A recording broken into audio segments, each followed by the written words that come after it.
चंद्रपुरात सर्वाधिक जागा जिंकूनही काँग्रेसला सत्ता गमवावी लागली।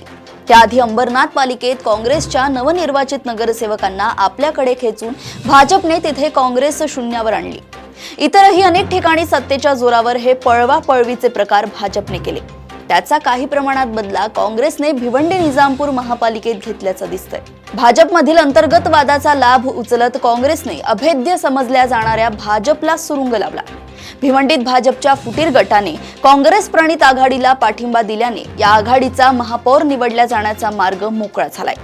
90 सदस्य संख्या असलेल्या भिवंडी महापालिकेत कोणत्याही पक्षाला किंवा आघाडीला बहुमताचा आकडा गाठता आला नाही। काँग्रेसचे सर्वाधिक 30 सदस्य निवडून आले तर शरद पवार गटाचे 12 सदस्य निवडून आले।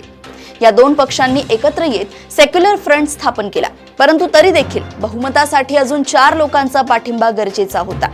ही गरज भाजपच्या 9 सदस्यीय फुटीर गटाने पूर्ण केली।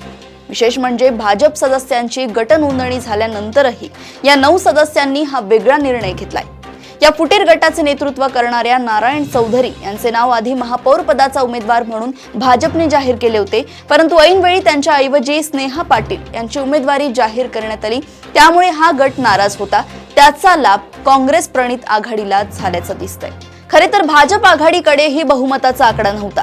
भाजपचे 22 आणि शिंदे गटाचे 12 सदस्य एकत्र होते, परंतु त्यांना सत्ता स्थापनेसाठी किमान 12 सदस्यांचा पाठिंबा मिळवावा लागणार होता।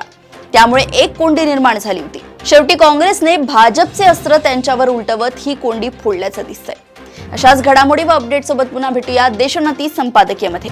बघत रहा देशोन्नती। नमस्कार।